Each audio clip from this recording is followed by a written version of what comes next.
Rahma Sadau is one of the first rising actors in Nigeria. She was born Rahma Ibrahim Sadau on the 7th of December 1993 in Kaduna, Nigeria.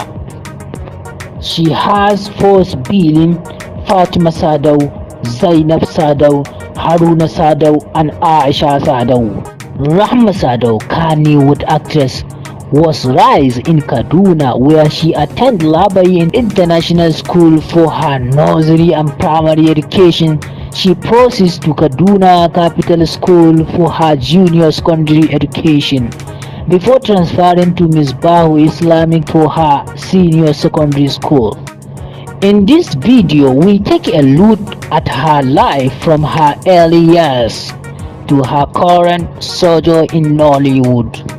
Over the last few years, Rahman has successfully transitioned to mentoress Nollywood from her Kannywood background.